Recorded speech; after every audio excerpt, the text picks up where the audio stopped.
Pregnancy के 37 weeks पूरे होने से पहले बच्चे की बर्थ को प्री टर्म बर्थ कहते हैं। प्रीमेच्योर बर्थ एक सीरियस हेल्थ प्रॉब्लम है और दुनिया भर में 5 साल से कम उम्र के बच्चों की मृत्यु का एक मुख्य कारण है। प्रीमेच्योर बेबीज अक्सर लॉन्ग टर्म हेल्थ प्रॉब्लम से भी ग्रसित हो जाते हैं।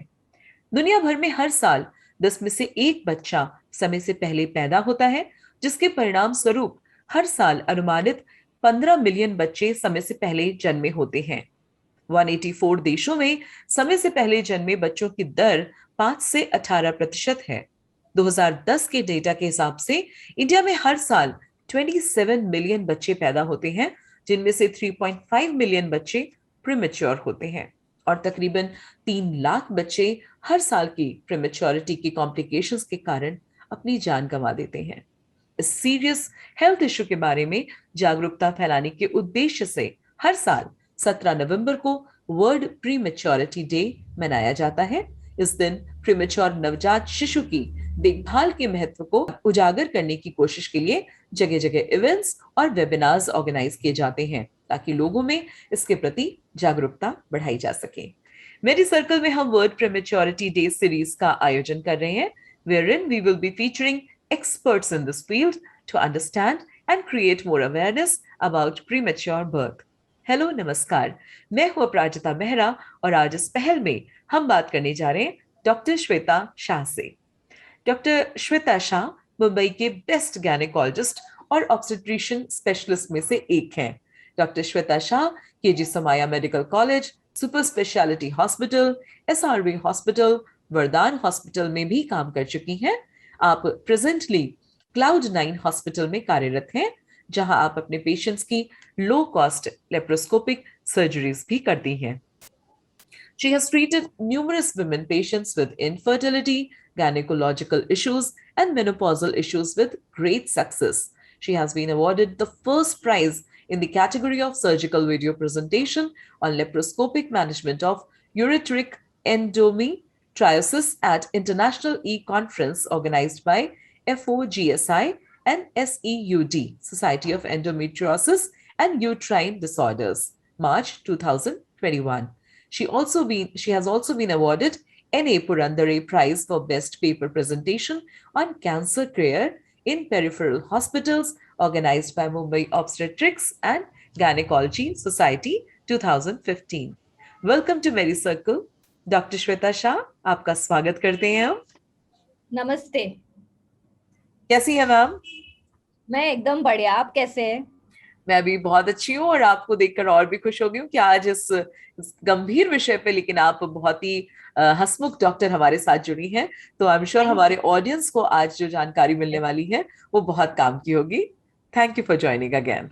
I would like to thank MediCircle for inviting me and giving me a platform to come as a speaker for this important topic. The most important topic on prematurity के बारे में कुछ मेरे views express करने के लिए। Thank you so much. So ma'am, तुरंत आपका ज्यादा वक्त ना लेते हुए मैं अपने पहले प्रश्न की ओर आगे बढ़ती हूँ। मेरा फर्स्ट क्वेश्चन आपसे है कि मैम, प्रीमेच्योर बर्थ के कारण क्या होते हैं?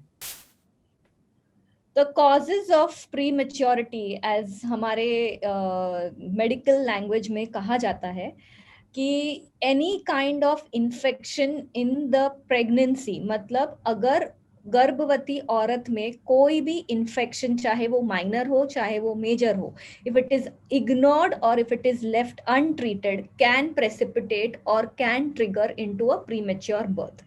अभी उसमें क्या क्या इन्फेक्शंस आते हैं, like upper respiratory tract infections, मतलब कि बुखार, सर्दी, खांसी, कोई भी टाइप का डायरिया, कोई भी टाइप का in fact dental infection like dental caries can also trigger a premature birth. Now ये सब इन्फेक्शंस बहुत कॉमन है, बहुत ही ज्यादा कॉमन है, पर अगर आपने अपने डॉक्टर के पास जाके उसका समय के साथ डायग्नोसिस और ट्रीटमेंट लिया तो वो प्रीमच्योर बर्थ में नहीं जाता है। दूसरे कारण ये हो सकते हैं कि अगर कोई गर्भवती औरत को कोई मेडिकल कंडीशन है, लाइक डायबिटीज है प्रेगनेंसी का, बीपी है प्रेगनेंसी का, मदर का हीमोग्लोबिन लो है जिसको हमारी भाषा में अनेमिया इन प्रेगनेंसी कहते हैं, कोई हार्ट डिजीज, कोई किडनी का डिजीज है प्रेगनेंसी में, तो इसके कारण भी प्री मैच्योर बर्थ हो सकता है। दूसरे कारण है कि माता का ध्यान नहीं रखा जाता है, खाने पीने में ध्यान नहीं देते हैं, स्मोकिंग की हिस्ट्री है, अल्कोहलिज्म की हिस्ट्री है। हमारे इंडिया में स्पेशली गांव में कुछ औरतें वो तंबाकू वगैरह जो लेते हैं, जिसका सेवन नहीं करना चाहिए 9 महीनों में, या तो आगे भी नहीं करना चाहिए। ये सब बेसिक कॉजेज है प्रीमैच्योर बर्थ के। बहुत ही काम की बातें आपने बताई है मैम, बहुत ही सुलझे तरीके से समझाई हमें। आप ये बताइए हमें कि क्या प्रीमेच्योर डिलीवरीज वाकई बहुत कॉमन है, या कितनी कॉमन है? बहुत कॉमन है ग्लोबली, पूरे विश्व भर में प्री मेच्योरिटी डिलीवरी का रेट है अराउंड 5% टू 18%, 5% से लेके 18%। और सिर्फ इंडिया की बात करेंगे तो इंडिया में स्पेशली पेरिफेरल जो लोकेशंस है इंडिया के, गांव वगैरह में जहाँ पे टाइमली मदर को सर्विसेज नहीं मिलती है, प्राइमरी हेल्थ केयर सेंटर्स है, कुछ गवर्नमेंट डिस्ट्रिक्ट हॉस्पिटल्स है, वहां पे जब टाइमली मदद नहीं मिलती है, जैसे मैंने ये सब इन्फेक्शंस बताए, वो लोग उनको इग्नोर करते हैं, डॉक्टर के पास जाते नहीं है, तो इन सब कारणों की वजह से इंडिया में 12 to 14% प्रीमेच्योरिटी रेट है। Which is a big number ma'am. तो यानी बहुत ही कॉमन प्रॉब्लम है, लेकिन सोल्यूशन बहुत आसान है कि हमें इन सब चीजों को, जो कारणों को आपने भी बताया, उन पे अगर हम फोकस करते हैं, थोड़ा सतर्क रहते हैं और प्रसूता का ख्याल रखते हैं, मदर का जो गर्भवती महिला है उसका ख्याल रखते हैं, तो ऐसे बहुत सारी चीजें जिन्हें आसानी से सुलझाया जा सकता है और इन्हें रोका जा और सकता है। ये जो जी। 2 साल है, ये 2 साल में कोरोना जब आने के बाद तो और भी ज्यादा प्रीमेच्योरिटी रेट बढ़ गया है, क्योंकि एनी काइंड ऑफ इन्फेक्शन, मैं बार बार वही चीज पे I am stressing, any kind of minor major local infection if not treated, अगर उस पर ध्यान नहीं दिया, डॉक्टर के पास नहीं गए, तो प्री मैच्योरिटी डिलीवरी का भी रिस्क रहता है। एक छोटा सा इन्फेक्शन, जैसे मैंने डेंटल इन्फेक्शन बोला, डेंटल केरीज होते हैं, या तो गम का इन्फेक्शन होता है जिसको हमारी भाषा में गिंगवाइटिस बोलते हैं, ये सब से भी आप, एक lady can go into a pre term delivery. और अपने आप में कोरोना का समय, वैसे ये पैंडेमिक अपने आप में बहुत बड़ा स्ट्रेस का एक कारण है। तो इस प्रकार की किसी भी एंजाइटी से और स्ट्रेस से अगर वो औरत जो बच्चा डिलीवर करने वाली गुजर रही है, तो anything could be serious for her. तो आई एम श्योर यस। आपसे ये जानकारी लेकर बहुत से पेरेंट्स अचानक से बहुत सतर्क हो गए होंगे। मैम, मेरा अगला प्रश्न आपसे ये है कि पेरेंट्स को अपने प्रीमेच्योर बच्चे की देखभाल कैसे करनी चाहिए, या क्या ये करना बहुत, चाहिए? This is very important. ये मेरे बहुत सारे पेशेंट्स, मुझे जब वो लोग हॉस्पिटल से डिस्चार्ज लेते हैं, जब बच्चा डॉक्टर की निगरानी में रहता है, सिस्टर की निगरानी में रहता है, जब एनआईसीयू में रहता है, तो हम लोग 24 घंटा वो बच्चे की हर एक चीज को ऑब्जर्व करते हैं। प्लस हमारे एनआईसीयू वगैरह में कुछ मशीन्स रहते हैं जो बच्चे को लगाए जाते हैं, तो कंटिन्यूस मॉनिटरिंग चलता है। पर जब वो बच्चे को हम ठीक कर पे के माँ बाप के हाथ में सौंपते हैं और बोलते हैं कि अभी आपको ये बच्चे का ध्यान आपके घर पे रखना है, तो the first thing the parents get lot of anxiety, they become nervous, they get taken aback कि इतना छोटा बच्चा, इतना कम वजन, हम कैसे ध्यान रखेंगे। तो ये बहुत बहुत इंपॉर्टेंट है, और इसमें जो भी मैं बताने वाली हूँ, एक एक पॉइंट का अपना अपना सिग्निफिकेंस है। सबसे पहली बात कि ब्रेस्ट फीडिंग, ब्रेस्ट फीडिंग मतलब कि माता का दूध इज लाइक अमृत, हम लोग बोलते हैं, for all obstetricians, gynaecologists, paediatricians world wide बोलते हैं कि mother's milk is the best milk और the best gift that you can give to your baby. तो चाहे आपका बच्चा प्री मैच्योर है, चाहे आपका बच्चा फुल टर्म है, mother's milk is the most important thing to be given.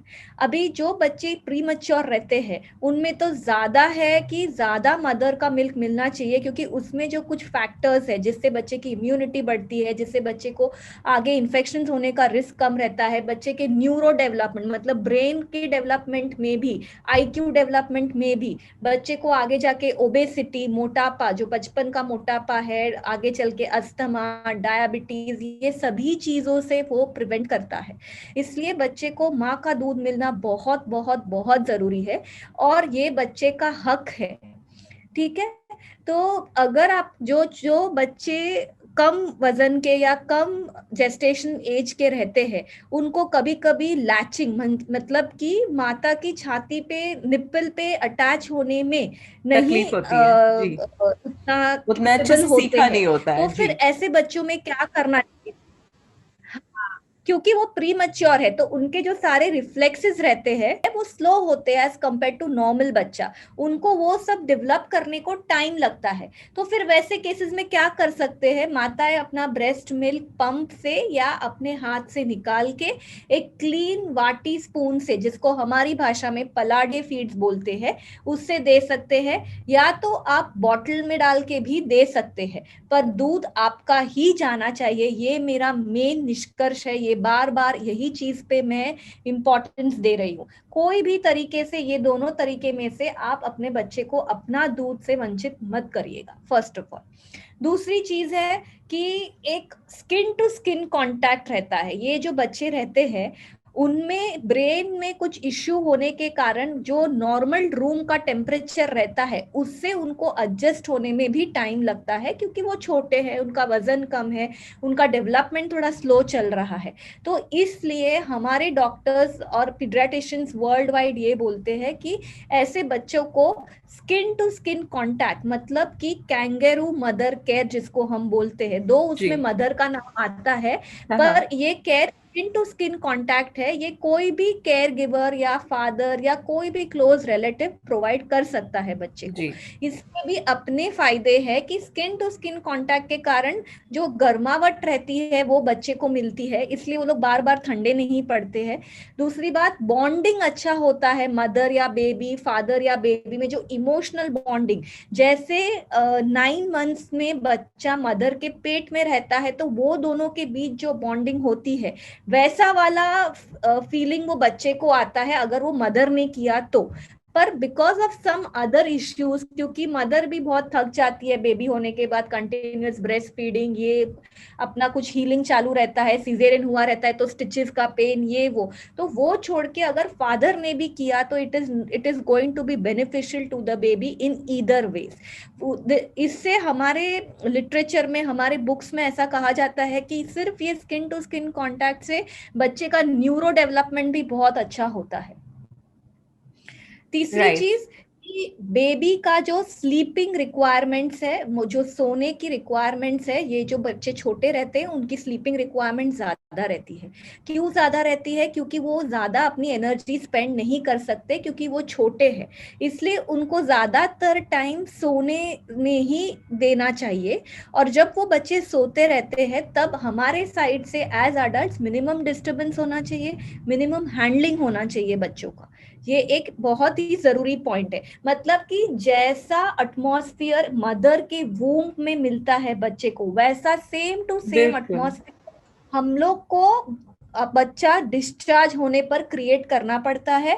हम एनआईसीयू में जब इंक्यूबेटर में भी बच्चे को रखते हैं तो उसका जो टेम्परेचर है, उसके जो सब कंट्रोल्स है, वो हम ऐसे इस प्रकार से वो कंट्रोल किया जाता है जैसे कि बच्चा माँ के वूम्ब में ग्रो होगा कुछ महीने, वैसे ही उसकी ग्रोथ चालू रहती है, सिर्फ कि वो बाहर है और मदर के पेट में नहीं है, बस इतना ही डिफरेंस है। दूसरी चीज कि बच्चे को मिलने आने वाले जो लोग रहते हैं वो प्लीज कम से कम होने चाहिए, बहुत ही कम। अभी तो ये कोविड में सब लोग को समझ गया है कि सोशल डिस्टेंसिंग क्या है, हाइजीन क्या है, हाथ सैनिटाइजर से क्यों धोने चाहिए, मास्क क्यों चाहिए, तो ये सब अभी किसी को समझाने की जरूरत नहीं है। एक तरीके से हम एज डॉक्टर्स जो हाइजीन पे बोलते रहते थे हमारे पेशेंट्स को, वो ये कोरोना ने हमारा काम एकदम आसान कर दिया है। Every individual, right from illiterate man on the road to the most literate man, उनको समझ में आ गया है कि हाइजीन की अपनी एक इंपॉर्टेंस है for a good and healthy lifestyle. तो ये बच्चे जैसे मैंने बोले छोटे रहते हैं, वजन कम रहता है, इम्यूनिटी कम रहती है, इसलिए जितने लोग बाहर से आके कम बच्चे का हैंडलिंग, बच्चे को उठाना, बच्चे को छूना, बच्चे को खिलाना, ये जितना कम होगा उतना वो बच्चे के लिए अच्छा है, उतना बच्चे का ग्रोथ अच्छा होगा, उतना उसको इन्फेक्शन कम होगा और उतना ही उसका हॉस्पिटल में में बार बार जाने का रिस्क कम होगा, क्योंकि ऐसे बच्चे को हॉस्पिटल में भी बार बार ले जाने का भी अपना एक रिस्क रहता है। इसलिए minimum handling of the baby. और अगर आपने देखा होगा कि जब बच्चे एनआईसीयू में रहते हैं, हम लोग स्पेसिफिकली किसी को अंदर आने नहीं देते हैं। वो एक कांच का एक लगाया रहता है, उसमें से ही हम सब मदर्स को बच्चे को देखने के लिए रहते हैं, क्योंकि उसका कारण यही है कि ये जो कम वजन वाले बच्चे रहते हैं उनको इम्यूनिटी कम होने के कारण जल्दी इन्फेक्शन होता है, और इन्फेक्शन होने के कारण उनका ग्रोथ और रुक जाता है और वजन कम हो जाता है और बाकी भी डिलेड हीलिंग होने लगता है। इसलिए minimum handling is the utmost importance. अगर छू भी रहे हैं बच्चे को तो सबने हाथ धोने चाहिए। हाथ सैनिटाइजर से धोने के बाद, टॉवल से क्लीन करने के बाद 1-2 मिनट बच्चे को खिला लिया, हो गया, छोड़ दो बच्चे को अपने मदर के पास। ये बहुत जरूरी है। वाओ, इतने अच्छे से हमें आज तक किसी डॉक्टर ने नहीं बताया होगा। जो सारे आपने जितने भी डाउट्स हमारे लिसनर्स के, ऑडियंस के हमारे दिमाग में होंगे, आपने उन सभी चीजों को इतनी क्लैरिटी के साथ और इतने सरल शब्दों में आपने एक्सप्लेन किया है ma'am, that I think you the best doctor that we have had in the longest time. And this is very important. ये बहुत छोटी छोटी बातें हैं, पर जी ये बिल्कुल। आगे इतना महत्व देते हैं। मैंने देखा है, मेरे खुद के पेशेंट्स मैंने देखे हैं कि हम लोग ने बच्चे को अराउंड 1 kg, कुछ 700-800 ग्राम का बच्चा निकाला है डिलीवरी करके। उसके बाद बच्चा एनआईसीयू में गया है, कुछ 4-5-6 हफ्ते एनआईसीयू में रख के हमने 1 किलो का बच्चा करके घर भेजा है। और घर पे भेजने के बाद जब पीडियाट्रिशियंस बार बार वही चीज बोलते हैं, और जब हम लोग भी बार बार वही चीज मदर फादर को बोलते हैं, तो उससे बहुत फर्क पड़ता है। वो बार बार सुनने के कारण ना वो दिमाग में बैठ जाता है कि नहीं, ये सब फॉलो करना है हमारे बच्चे के लिए। जब हम लोग इतना एफर्ट्स ले रहे हैं किसी और बच्चे को अच्छा करने के लिए, जब हम इतने एफर्ट्स ले रहे हैं, तो हम हमारे पेशेंट से भी ये एक्सपेक्ट करेंगे कि वो भी इतने एफर्ट्स ले। और उनको एफर्ट्स लेने के लिए हमको उनको समझाना पड़ेगा, तभी उनको समझेगा कि क्या प्रॉब्लम्स हो सकते हैं। क्योंकि फॉर देम सिर्फ वही एक चाइल्ड प्री मैच्योर है, पर हम लोग और भी प्री मैच्योर बेबीज हमने देखे हुए हैं, और हमने देखे हुए कि ये सब फॉलो करने के कारण क्या उसके रिजल्ट्स होते हैं। तो इसलिए हम लोग जो बोलते हैं अगर वो फॉलो करते हैं तो बच्चे बहुत जल्दी रियली कैचअप ग्रोथ फास्ट, और कोई बोलेगा भी नहीं 5 साल के बाद कि ये प्री मैच्योर बच्चा था। आई विश कि ऐसे सिंसियर और डेडिकेटेड डॉक्टर्स पूरे भारतवर्ष में फैल जाएं, क्योंकि आपने जितनी पैशन के साथ इस बात को कहा है, सो वी कैन रियलाइज कि भाई आपके लिए सच में ये बात ही आपने जो कही, मैं बिल्कुल इससे वाकिफ हूं कि आप, एक छोटा सा बच्चा हमारे लिए कितना इंपॉर्टेंट होता है, एक पूरे परिवार की जान उस पर बसती है। आप ऐसे कितने सारे लोगों की जानों को आप लोग समेट कर रखते हैं अपने हॉस्पिटल में, एंड यू टेक एक एक बच्चे की ऐसे ख्याल रखते हैं जैसे वो आपका खुद का बच्चा हो। तो ऐसे में ये बिल्कुल जिम्मेदारी पेरेंट की है कि बिल्कुल अपने डॉक्टर को, अपने गायनेकोलॉजिस्ट की, अपने पीडियाट्रिशियन की आप बातें सुने और समझें, और बिल्कुल एग्जैक्टली वैसे फॉलो करें जैसे उन्होंने आपको बताया है। तो एक बात सच बताऊंगी तो मैं मेरे खुद के बच्चे का इतना ध्यान नहीं रखती हूँ। जब मैंने डिलीवर किया हुआ या कोई सिजेरियन किया हुआ बच्चा मेरे पास, मेरे हाथ में आता है, तो जी मैं उसका ज्यादा ध्यान रखती जी, हूँ। भाई मेरे बच्चे I think that's the case with every teacher as well. यहाँ तो ये सेम क्या। एग्जाम्पल है कि एक टीचर शायद अपने बच्चे को कभी उतने प्यार और लगन से नहीं पढ़ाती है जितने वो अपनी क्लास के बच्चों को पढ़ाती है। So I think these two profession are, that's the only reason why you know you are respected world over. इसीलिए शायद क्योंकि हमारे डॉक्टर्स को और शिक्षकों को सबसे ज्यादा सम्मान दिया जाता है, और इन्हें सबसे ज्यादा भगवान का दर्जा हमारे दिया साथ जाता है। क्या होता है कि जब से वो बच्चा मदर के पेट में आता है, जब से मम्मी का यूपीटी मतलब यूरिन प्रेगनेंसी किट पॉजिटिव आता है, तब से हमारा उसके साथ कनेक्शन जुड़ जाता है। तो वो पूरा 9 मंथ्स हम लोग ध्यान रखते हैं। जब हम लोग 9 मंथ्स इतना ध्यान रखते हैं और उसके बावजूद अगर ऐसा होता है किसी के साथ अनटूवर्ड कॉम्प्लिकेशन जो हमारे कंट्रोल में भी नहीं रहता है, तो हमको बहुत बुरा लगता है, और हमको ऐसा लगता है कि इतना ध्यान रखा है, थोड़ा और ध्यान रख लेंगे तो एक बच्चा अच्छा हो जाएगा। बिल्कुल, और आई एम श्योर आज हमारे ऑडियंस को ये बात समझ में आ गई होगी कि इन सारी चीजों का कितना महत्व है। और बहुत जरूरी चीज आपने बताई जो मेरे ख्याल से इस पूरे इंटरव्यू का बिगेस्ट टेक अवे होने वाला है, दैट एक प्रीमेच्योर बच्चा, उसे वही सारी सुविधाएं चाहिए जो उसे एक माँ के कोख में मिल रही थी, उस माँ के पेट में उसे जो सुविधाएं मिल रही थी, वो पूरी कोशिश की जाती है कि वो उतना वक्त तो अपना पूरा लेगा ही लेगा, उसके बाद ही वो बेहतर हो सकता है। तो उसको अगर सही वक्त पे सही डॉक्टर के माध्यम से और घर पे भी वो सुविधाएं दी जाएं, जैसे कि डॉक्टर्स आपको ताकीद कर रहे हैं, तो आई एम श्योर बच्चा जरूर रिकवर करेगा। और जैसे मैम ने कहा कि आप 5 साल बाद बता भी नहीं पाएंगे कि ये प्रीमेच्योर बच्चा है। दैट वाज सो मेरे ब्यूटीफुल। खुद कहते हैं, मैं खुद शॉक हो जाती हूँ जब मैं वो बच्चे को 5 इयर्स पे देखती हूँ ना, ये इतना इतना छोटू सा था। सो मैम, इसके साथ ही इतने प्यारी बातों के बाद मुझे लगता है कि बस एक प्रश्न मेरा रह गया है आपसे पूछने को, कि ये प्रीमेच्योरिटी जिसमें मैक्सिमम केसेस में हम सब होप एंड प्रे करते हैं कि बच्चा इस अपने हिस्से को पार कर जाए, इस माइलस्टोन को, और किसी तरीके से गुजर जाए इस हिस्से से, ऐसे में क्या प्रीमेच्योरिटी वाकई फेटल भी हो सकती है? यस, प्री मेच्योरिटी फेटल हो सकती है, डिपेंडिंग कि बच्चे का वजन कितना है और बच्चा कौन से जेस्टेशन एज पे बॉर्न हुआ है।